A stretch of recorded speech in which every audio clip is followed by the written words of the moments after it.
Quand Fatima Mensah découvrit que son directeur refusait systématiquement les élèves des quartiers pauvres dans l'école privée où elle enseignait depuis 3 ans, elle ne s'attendait pas à ce que sa propre fille soit la prochaine victime de cette injustice. Ce matin-là, dans la salle des professeurs de l'école internationale Saint-Michel à Dakar, Fatima observait les dossiers d'admission empilés sur le bureau du directeur Moussa Diallo. Elle remarqua quelque chose d'étrange dans le tri des documents. Tous les élèves acceptés venaient des quartiers résidentiels de Plateau et des Almadies.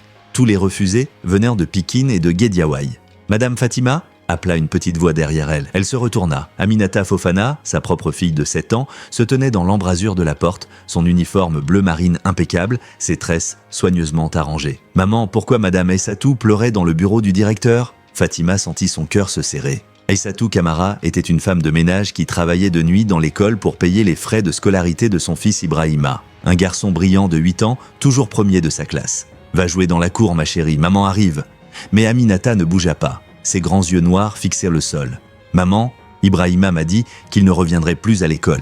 Il a dit que sa maman n'avait plus d'argent. » Ces mots frappèrent Fatima comme une gifle. Si cette histoire vous touche, abonnez-vous à Histoire d'Afrique. Elle s'agenouilla devant sa fille et caressa doucement ses joues. « Aminata, écoute-moi bien. Parfois, les adultes prennent de mauvaises décisions. Mais cela ne veut pas dire que nous devons rester silencieux. Tu vas aider Ibrahima, maman ?» Avant que Fatima puisse répondre, la porte du bureau directorial s'ouvrit brutalement. Moussa Diallo apparut, sa cravate de soie d'italienne parfaitement nouée, ses chaussures en cuir verni brillantes et sous les néons. « Ah, Madame Fatima, parfait timing !» Son regard se posa sur Aminata avec un sourire qui ne parvenait pas à masquer une certaine froideur. « Votre fille grandit bien. L'excellence de notre établissement se reflète dans nos élèves et dans nos familles. » Fatima serra les poings. Ce sous-entendu était limpide. « Monsieur le directeur, j'aimerais vous parler du cas d'Ibrahima Camara. » Le sourire de Moussa s'évanouit instantanément. « Ce dossier est clos, Madame Fatima. Les frais de scolarité n'ont pas été payés depuis 2 mois. Notre école a des standards à maintenir. Ibrahima est le meilleur élève de sa classe. Sa mère travaille ici même, chaque nuit, pour... Sa mère est employée de nettoyage. »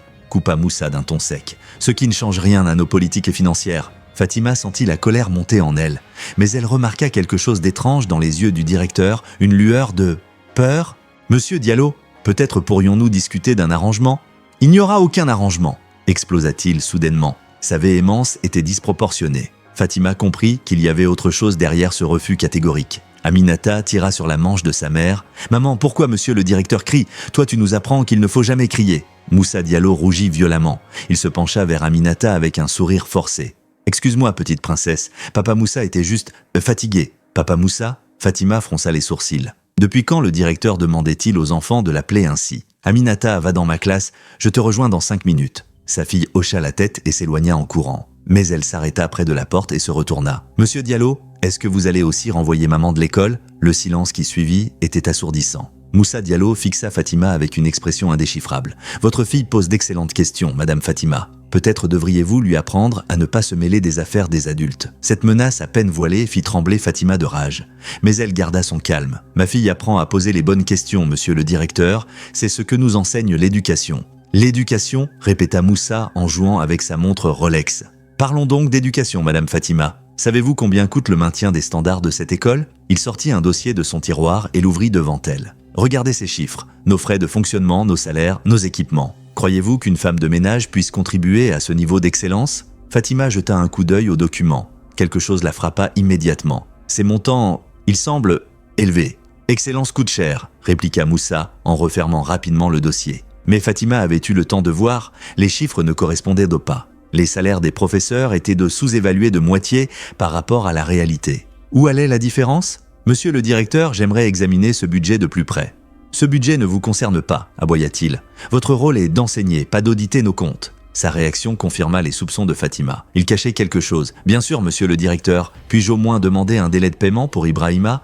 le temps que sa mère... » « Non !» Le cri résonna dans tout le couloir. Plusieurs enfants s'arrêtèrent devant la porte entr'ouverte. Fatima remarqua que Moussa transpirait maintenant malgré la climatisation qui fonctionnait à plein régime. « Madame Fatima, dit-il en baissant la voix, vous êtes une excellente institutrice. Votre fille est une élève modèle. Ne mettez pas tout cela en danger pour des personnes qui ne sont pas de notre monde. » Ces mots glacèrent de Fatima. « Notre monde, comme si la valeur d'un enfant dépendait du quartier où il habitait. » « De notre monde ?» répéta-t-elle lentement. « Vous me comprenez très bien, cette école forme l'élite de demain. Nous ne pouvons pas nous permettre de diluer notre excellence. » Fatima regarda cet homme qu'elle côtoyait depuis 3 ans.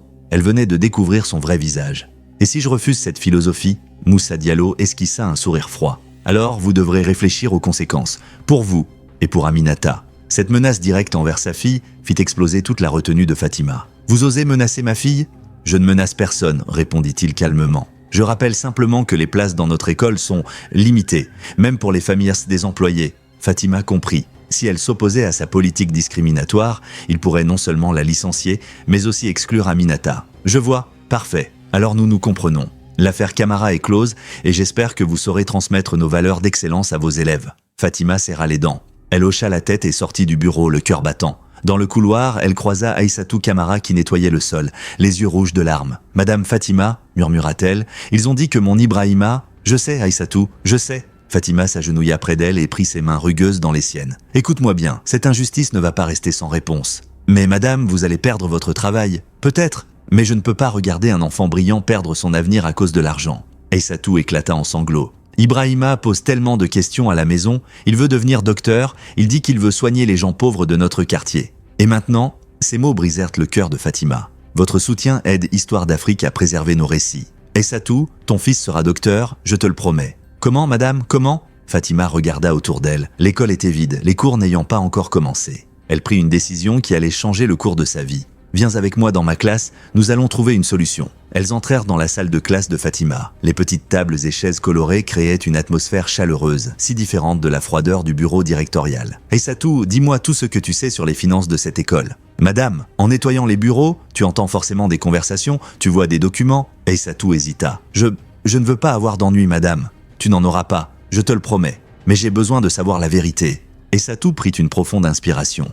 Parfois, le soir, monsieur le directeur reçoit des hommes en costume dans son bureau. Il parle d'argent, de pourcentage, et il y a toujours beaucoup de billets sur son bureau après leur départ. Des billets ? Oui, madame, des liasses. Et il les range dans un coffre derrière le tableau. Fatima sentit son pouce accélérer. Des paiements en espèces, dissimulés dans un coffre, cela ressemblait à de la corruption. Ces hommes, tu les reconnaîtrais ? L'un d'eux vient souvent. Il a une cicatrice sur la joue droite et il conduit une grosse Mercedes noire. Autre chose, une fois j'ai entendu monsieur Diallo au téléphone. Il parlait de quotas et disait qu'il fallait maintenir le profil social de l'école. Quotas, profil social, les pièces du puzzle commençaient à s'assembler. Aïssatou, crois-tu que le directeur reçoit de l'argent pour sélectionner certains types d'élèves ? Je ne sais pas, madame. Mais ce que je sais, c'est que tous les enfants riches sont acceptés, même ceux qui ont de mauvaises notes.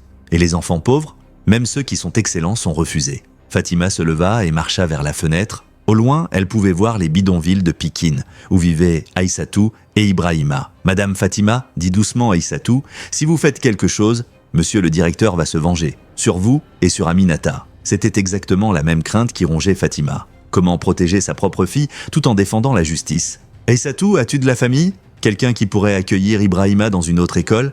Ma sœur habite à Thiès, mais elle n'a pas d'argent non plus. Et si nous trouvions une école publique où Ibrahima pourrait briller ? Les écoles publiques de notre quartier sont surpeuplées, madame. 60 enfants par classe, Ibrahima va se perdre. » Fatima ferma les yeux. Chaque solution semblait générer un nouveau problème. « Alors, nous devons changer les choses ici même. » « Comment ? En exposant la vérité. » Aïssatou pâlit. « Madame, vous ne pouvez pas. Si monsieur le directeur apprend que j'ai parlé, il n'apprendra rien. Je vais trouver des preuves par moi-même. » « Quelles preuves ?» Fatima réfléchissait intensément. Le budget qu'elle avait entrevu, les paiements en espèces, les quotas sociaux, il y avait forcément un moyen de démontrer la corruption. « Aïssatou, cette nuit, après ton service, peux-tu laisser la porte de l'école ouverte ? »« Madame, vous voulez entrer par effraction ? Je veux consulter des documents qui devraient être publics. Les comptes d'une école privée subventionnée par l'État sont censés être transparents. Et si vous vous faites prendre, alors nous aviserons. » Aïssatou se tordit les mains d'angoisse. « Madame, j'ai peur. Moi aussi, Aïssatou. Mais j'ai encore plus peur de regarder mon propre reflet dans un miroir si je ne fais rien. » Les deux femmes restèrent silencieuses, chacune mesurant les risques de leur plan. Soudain, la porte s'ouvrit. Aminata entra en courant. « Maman, maman, Ibrahima est dans la cour, il dit au revoir à tous ses amis. » Fatima sentit son cœur se briser, elle prit sa fille par la main et sortit rapidement de la classe. Dans la cour, une scène poignante se déroulait. Ibrahima, un petit garçon mince avec des yeux pétillants d'intelligence, serrait ses camarades dans ses bras. Ses larmes coulaient librement sur ses joues. « Mademoiselle Fatima !» cria-t-il en la voyant. « Je voulais vous dire merci pour tout ce que vous m'avez appris. » Fatima s'agenouilla devant lui et essuya ses larmes. « Ibrahima, écoute-moi bien. Tu es l'un des enfants les plus intelligents que j'ai jamais rencontrés. Cette école ne mérite pas de t'avoir. »« Mais je veux devenir docteur, mademoiselle. Comment je vais faire maintenant ? » Tu deviendras docteur, Ibrahima, je te le promets, mais peut-être pas de la façon qu'on avait imaginé. Comment ? Fatima regarda autour d'elle. Plusieurs parents fortunés observèrent la scène avec curiosité. Certains semblaient gênés, d'autres indifférents. Elle prit une décision spontanée. « Ibrahima, veux-tu que je te raconte une histoire ?»« Oui, mademoiselle. » Il était une fois un petit garçon très intelligent qui vivait dans un quartier pauvre. Tout le monde disait qu'il ne pourrait jamais réussir dans la vie à cause de sa pauvreté. Les autres enfants commencèrent à s'approcher, intrigués. Mais ce petit garçon avait un secret, continua Fatima en haussant la voix. Il avait un cerveau extraordinaire, un cœur pur et une détermination sans limite. Ces 3 qualités étaient beaucoup plus précieuses que tout l'argent du monde. Maintenant, presque tous les élèves de l'école s'étaient rassemblés autour d'elle. Un jour, ce petit garçon rencontra des adultes méchants qui voulaient l'empêcher d'étudier. Ils disaient qu'il n'était pas assez bien pour leur école. « Et qu'est-ce qui s'est passé ?» demanda Aminata. Une brave institutrice décida de se battre pour lui, parce qu'elle savait que la valeur d'un enfant ne se mesure pas à l'argent de ses parents, mais à la grandeur de ses rêves. Fatima se leva et regarda directement vers les fenêtres du bureau directorial. Elle savait que Moussa Diallo l'observait. Et cette institutrice découvrit que les méchants adultes mentaient et volaient. Ils prenaient l'argent destiné à l'éducation pour l'utiliser à des fins personnelles. Un murmure parcourut l'assemblée des parents qui s'étaient approchés. « Madame Fatima » dit une voix derrière elle. Elle se retourna. Moussa Diallo se tenait là, le visage rouge de colère. « J'aimerais vous parler, maintenant. » « Bien sûr, monsieur le directeur, mais d'abord, laissez-moi finir mon histoire. »« Il n'y aura pas de fin d'histoire. »« Oh que si !» répliqua Fatima avec un calme qui la surprit elle-même. Elle se tourna de nouveau vers les enfants. Cette brave institutrice découvrit des documents secrets qui prouvèrent la malhonnêteté des méchants. Et savez-vous ce qu'elle fit ? « Quoi ?» crièrent les enfants en chœur. Elle les montra à tout le monde parce que la vérité est la plus belle chose au monde. Moussa Diallo avança d'un pas menaçant. « Madame Fatima, vous êtes en train de commettre une grave erreur. » « La seule erreur que je commets, répondit-elle en le regardant droit dans les yeux, c'est d'avoir attendu si longtemps pour agir. Très bien, vous êtes licencié. Et votre fille est exclue de cette école immédiatement. » Un silence de mort tomba sur la cour. Les enfants regardaient, bouche bée, cette confrontation entre leur institutrice adorée et le directeur redoutable. Fatima sourit. « Parfait. Cela me libère pour faire ce que j'aurais dû faire depuis longtemps. » Elle sortit son téléphone et composa un numéro. « Allô ? Ici Fatima Mensa, institutrice à l'école Saint-Michel. J'aimerais parler à un journaliste du quotidien Le Soleil. J'ai une histoire d'intérêt public à révéler. » Moussa Diallo devint livide. « Raccrochez immédiatement. »« Allô, oui, je vous entends. »« Non, pas de rendez-vous nécessaire. Je peux venir maintenant avec des documents. »« Oui, je confirme. Il s'agit d'un cas de corruption dans l'enseignement privé. »« Raccrochez !» hurla Moussa. Il tenta d'arracher le téléphone des mains de Fatima, mais celle-ci recula habilement. « Merci. J'arrive dans 1 heure, dit-elle avant de raccrocher. Moussa Diallo tremblait de rage. « Vous venez de détruire votre propre vie, Madame Fatima, et celle de votre fille. »« Non, Monsieur Diallo, je viens de la construire. » Elle prit la main d'Aminata et celle d'Ibrahima. « Mes enfants, voulez-vous venir avec moi rendre visite à des journalistes ? Nous allons leur raconter une vraie histoire de justice. »« Oui !» crièrent les 2 enfants. Fatima se dirigea vers la sortie de l'école, escortée par plusieurs parents qui murmuraient entre eux. « Madame Fatima !» appela Aïssatou qui courait derrière elle. « Attendez-moi. Aïssatou, tu n'es pas obligée de... »« Si, madame, mon fils mérite mieux que le silence. Laissez un like pour soutenir les histoires de notre continent. » Tandis qu'elle franchissait à la grille de l'école, Fatima entendit Moussa Diallo crier des ordres au téléphone derrière elle. « Trouve-moi l'avocat, non, immédiatement. Ils ne peuvent pas prouver, efface tout. » Cette panique confirmait tout ce que Fatima soupçonnait. Il y avait bien des preuves à cacher. Dans la rue, Aminata leva les yeux vers sa mère. « Maman, tu as peur ? » « Un peu, ma chérie. Mais parfois, il faut avoir peur pour faire ce qui est juste. » « Et Ibrahima va pouvoir redevenir docteur ?» Fatima regarda le petit garçon qui marchait à côté d'elle, ses yeux brillants d'espoir malgré les larmes. « Ibrahima va devenir le meilleur docteur que ce pays ait jamais connu. » 1 heure plus tard, dans les locaux du journal Le Soleil, Fatima s'assit face à Mamadou Kane, journaliste d'investigation réputé. « Madame Fatima, vos accusations sont très graves. Avez-vous des preuves concrètes ? » « Pas encore toutes celles qu'il me faut, mais j'ai des témoignages, des observations et je sais où trouver les documents comptables. » « Et vous êtes prête à risquer des poursuites judiciaires ?» Fatima regarda Ibrahima et Aminata qui feuilletaient des magazines dans le coin de la pièce. « Monsieur Kane, regardez ces 2 enfants. L'une a eu la chance de naître dans une famille qui pouvait payer ses études. L'autre non. Mais ils ont la même intelligence, la même soif d'apprendre, les mêmes rêves. Est-ce que cela vous paraît juste que leur destin soit décidé par un compte en banque ? Non, bien sûr que non. Mais prendre le risque de tout perdre ? J'ai déjà tout perdu, monsieur Kane. Mon travail, la scolarité de ma fille, qu'est-ce que j'ai de plus à perdre ? Ma dignité ? Ma conscience ? Non, merci. » Le journaliste hocha la tête avec respect. « Très bien. Racontez-moi tout depuis le début. » Pendant les 2 heures qui suivirent, Fatima détailla toute l'histoire. les discriminations systématiques, les soupçons de corruption, les menaces de Moussa Diallo. Aïssatou confirma ses observations sur les paiements suspects et les rendez-vous nocturnes. « Nous allons mener notre propre enquête », promit Mamadou Kane. « Mais il nous faut du temps. Combien de temps ? Quelques semaines, peut-être un mois. Et pendant ce temps, d'autres enfants comme Ibrahima vont être exclus. Malheureusement, oui. » Fatima serra les poings. Un mois, c'était trop long. Monsieur Kane, et si nous organisions un événement public, une manifestation pacifique pour attirer l'attention sur le problème ? C'est risqué. Diallo pourrait porter plainte pour diffamation. Qu'il essaie. Nous ne dirons que la vérité. En sortant du journal, Fatima avait un plan. Elle allait mobiliser tous les parents lésés, tous les enseignants honnêtes, tous les citoyens qui croyaient en l'égalité des chances. Mais d'abord, elle avait une mission nocturne à accomplir. Cette nuit-là, vers minuit, Fatima se glissa dans l'école par la porte qu'Aïssatou avait laissée entr'ouverte. Les couloirs familiers semblaient sinistres dans l'obscurité. Elle progressait à la lueur de son téléphone portable, le cœur battant à tout rompre. Arrivée devant le bureau du directeur, elle testa la poignée, verrouillée. Mais Aïssatou lui avait donné un autre conseil. La fenêtre du bureau donnait sur la cour, et le loquet était cassé depuis des mois. Fatima contourna le bâtiment et trouva la fenêtre en question. Effectivement, elle put l'ouvrir sans difficulté. Une fois dans le bureau, elle alluma sa lampe de poche et se dirigea vers le tableau que lui avait décrit Aïssatou. Derrière, elle découvrit effectivement un petit coffre-fort électronique. Mais comment l'ouvrir ? Elle essaya quelques combinaisons évidentes. 000 1234. La date de naissance de Moussa qu'elle connaissait ?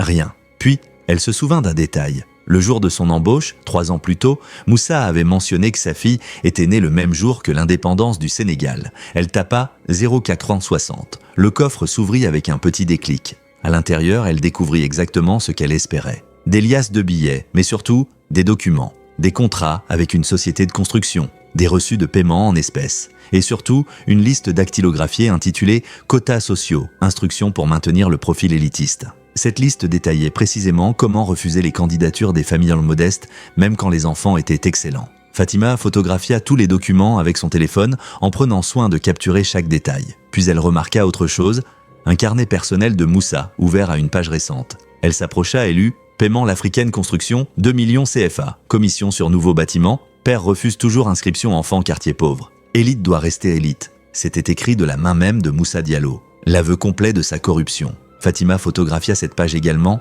Elle était en train de refermer le carnet quand elle entendit un bruit dans le couloir. Des pas. Son sang se glaça. Quelqu'un venait vers le bureau. Elle éteignit sa lampe et se cacha derrière le grand fauteuil directorial. La porte s'ouvrit, la lumière s'alluma. « Je sais que tu es là, Fatima. » La voix de Moussa Diallo était calme, presque amusée. Fatima sortit de sa cachette, le menton relevé avec défi. « Bonsoir, monsieur le directeur. Tu croyais vraiment que je n'allais pas surveiller mon bureau après notre petite conversation de cet après-midi ? J'espérais que vous dormiez du sommeil du juste. » Moussa éclata de rire. « Le sommeil du juste ? Ma chère Fatima, la justice est un luxe que seuls les naïfs peuvent se permettre. » Il s'approcha du coffre ouvert et constata que rien n'avait disparu. « Tu n'as rien pris ? Bien, cela m'aurait obligé à porter plainte pour vol. Je n'ai pas besoin de voler, j'ai juste besoin de la vérité. » La vérité ? Moussa s'assit dans son fauteuil et alluma son ordinateur. La vérité, c'est que cette école était en faillite quand j'ai pris sa direction. La vérité, c'est que j'ai sauvé l'emploi de 20 professeurs en acceptant certains arrangements. Quels arrangements ? Évidemment, tu as déjà vu les documents, alors tu sais de quoi je parle. Fatima s'assit en face de lui. Parlez-moi de l'Africaine Construction ? Moussa sourit. Impressionnant, tu as vraiment tout fouillé. Répondez à ma question.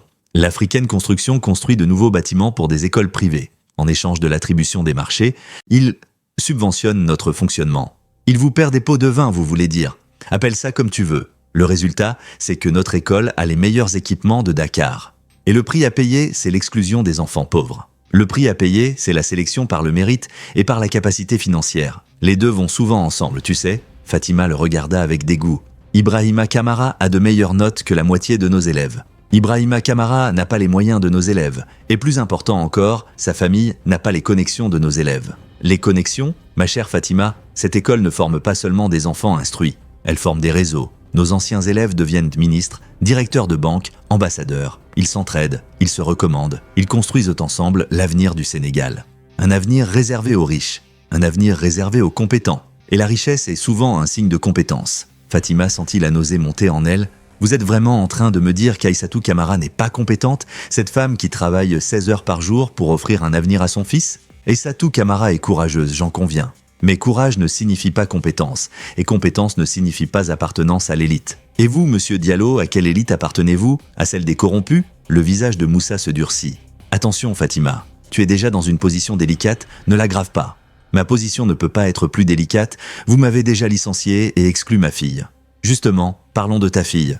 Il ouvrit un tiroir et en sortit le dossier d'Aminata. Aminata Mensa, excellente élève, très appréciée des autres enfants, famille monoparentale. Où voulez-vous en venir ? Es-tu certaine qu'Aminata sera acceptée dans les autres écoles privées de Dakar, avec une mère licenciée pour insubordination ? Cette menace fit trembler Fatima. Vous n'oseriez pas ? J'oserais quoi ? Informer mes collègues directeurs qu'une ancienne employée a des problèmes de comportement ? C'est mon devoir professionnel. Fatima comprit l'étendue du chantage. Moussa pouvait détruire l'avenir scolaire d'Aminata dans tout Dakar. Qu'est-ce que vous voulez ?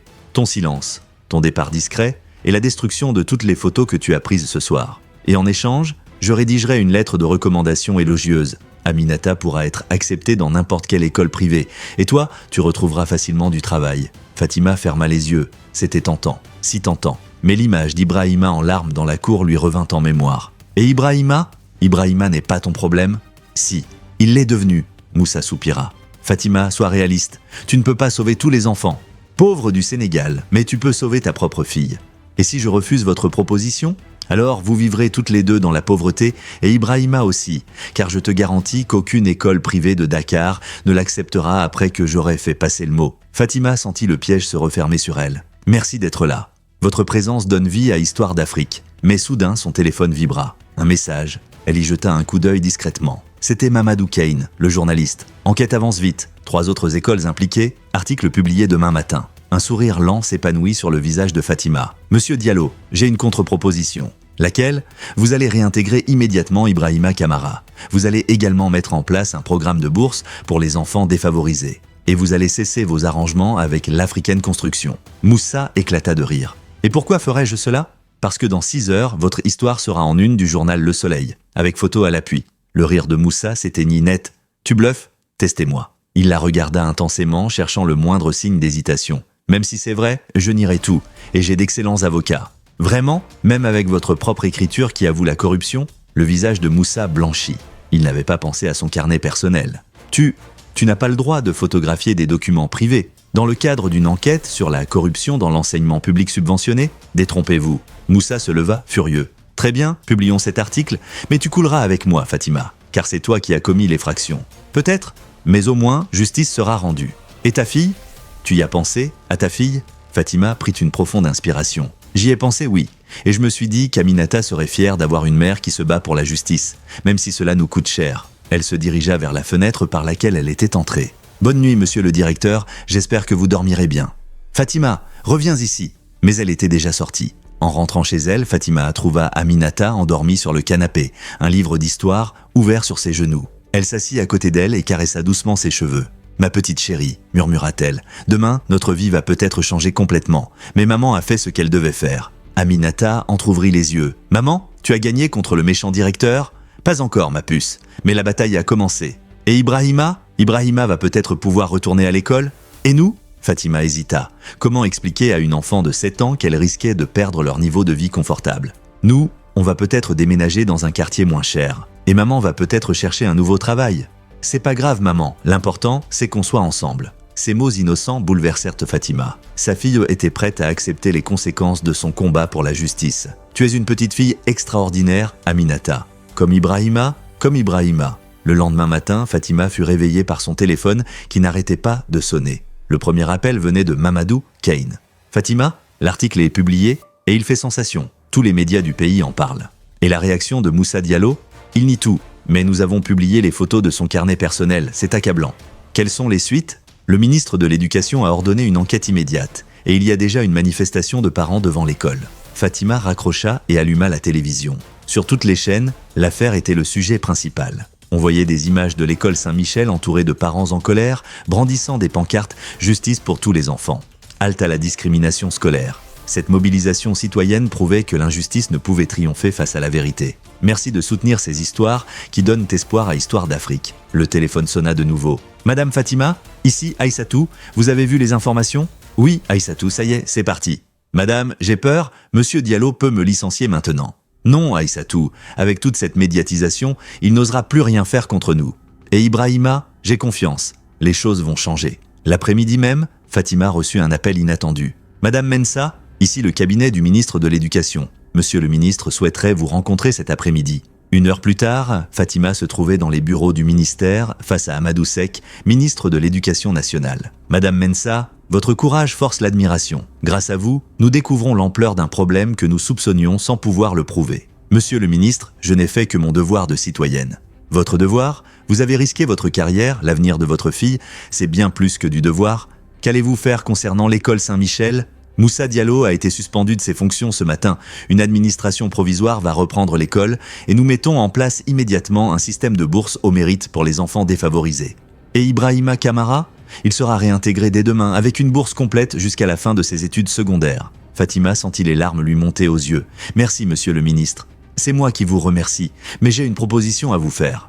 Laquelle? Nous créons un nouveau poste, inspectrice de l'équité scolaire. Votre mission serait de surveiller les établissements privés subventionnés pour éviter que ce type de discrimination se reproduise. Fatima n'en croyait pas ses oreilles. Vous me proposez un poste au ministère avec un salaire supérieur à celui que vous aviez à Saint-Michel et des responsabilités nationales. J'accepte. En sortant du ministère, Fatima appela immédiatement Aïssatou. Aïssatou, Ibrahima peut retourner à l'école demain? Les cris de joie au bout du fil lui réchauffèrent le cœur. Ce soir-là, chez elle, Fatima raconta toute l'histoire à Aminata.